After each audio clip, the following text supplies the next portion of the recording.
মানুষকে আল্লাহ তাআলা কত ক্ষুদ্র সৃষ্টি, সুবহানাল্লাহ। একটু চিন্তা করেন তো, এই ক্ষুদ্র মানুষ হয়ে, এই নগণ্য আপনার মানুষ হয়ে একটু আল্লাহ টাকা পয়সা দিয়েছেন, অহংকারের শেষ নাই। একটু গায়ে শক্তি দিয়েছেন, অহংকারের শেষ নাই, দাম্ভিকতার শেষ নাই। একটু আপনার তাকে সম্পদশালী করেছেন, ক্ষমতাশালী করেছেন, তার অহংকারে ডানে বামে মানুষ চলতে পারে না, সুবহানাল্লাহ। এই দাম্ভিক, এই অহংকারীকে দেখা উচিত তার পরিবারে, তার বাপদাদারা বহু আগে, তার পূর্বেই কবরস্থ হয়েছে। তারা এই কবরের দিকে তাকিয়ে দেখা যায় যে আমার মতো তারাও শক্তিশালী একসময় ছিল না? আমার মতো তারাও একদিন মানুষের উপরে দাপট দেখাতো, আমার মতো তারাও একদিন কি করত, মানুষের উপরে জুলুম করত। আর আমিও এই জালেম, শিক্ষা নেওয়া উচিত এই কবর দেখে। এই যে মাঝে মাঝে কবর দেখতে যাবেন, যে ভাঙ্গাচোরা কবর দেখলে নিজের কবরের কথা স্মরণ হবে। রাসূল সাল্লাল্লাহু কি বলছেন, যে জুরুল কবর, তোমরা কবর জিয়ারত করো, ফাইন্নাহা তুযাক্কিরুকুমুল আখিরাহ বা ফাইন্নাহা তুযাক্কিরুকুমুল মাউত, তোমাদেরকে পরকাল স্মরণ করাবে, মৌত স্মরণ করাবে।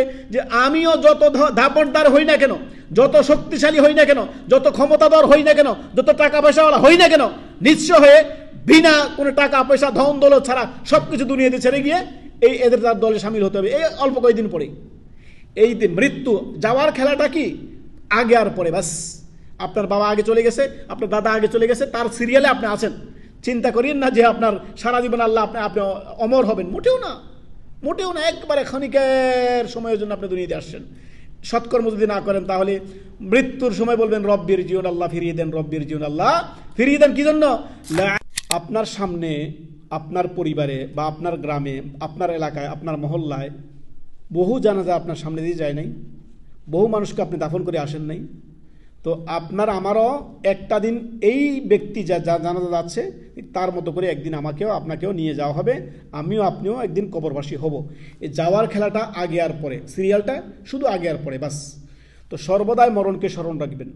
মরণকে যখন স্মরণ রাখবেন তখন আপনি অন্ততপক্ষে গুনাহ থেকে বাঁচতে পারবেন। যে গুনাহ করছে, হয়তো গুনাহ অবস্থা আমার মরণ এসে যেতে পারে। অতএব মৌতকে সর্বদাই স্মরণ রাখবেন, মৌত থেকে কখনো গাফেল হবেন না। ওমর ইবনে আব্দুল আজিজ রাহিমাহুল্লাহ, খোলাফায়ে রাশিদের পরে সবচেয়ে আদল এবং ইনসাফদার যিনি, যার শাসন আমল ছিল, তিনি হচ্ছেন ওমর ইবনে আব্দুল আজিজ রাহিমাহুল্লাহ। তিনি বলেন যে ইযা গাফালা কলবুন আন যিকরিল মাউতি, যেই অন্তর আপনার মৌতের স্মরণ থেকে কি হয়, গাফেল হয়ে যায়, তারপর সাআতান, কিছুক্ষণ, ফাসাদা, সেটা সেই অন্তর পচে যায়, সরে যায়, সেই অন্তর পচে যায়। অর্থাৎ সর্বদাই আপনি মৌতকে স্মরণ রাখবেন আপনার, কারণ মৌত আসবে। আল্লাহ রাব্বুল আলামিন কি বলেছেন, ওয়াজাত সাকরাতুল মাউত, মৌত আসবে। যালিকা মা কুনতা, তুমি যেখানে থাকো না কেন, কুল্লু নাফসিন যায়িকাতুল মাউত, আপনি যেই সর্বদা যার ভিতরে আল্লাহ প্রাণ দিয়েছেন তার মৃত্যু আসবেই, মৃত্যু আসবে, এটাই ঠিক, মৃত্যু আসবে, এটাই ঠিক। দুনিয়ার জীবনে হয়তো 50, 60, 70 বছরের জীবন পেয়েছেন, একটা সময় আপনি আমি এই যাওয়ার খেলাটা আগে আর পরে। অতএব কখনো মৌতকে, নিজের মৌতকে কখনো ভুলে যাবেন না, মৌতকে সর্বদা স্মরণ রাখবেন। এতে করে আপনি উপকৃত হবেন, দুনিয়া আখিরাত আপনার সুন্দর হবে। আল্লাহ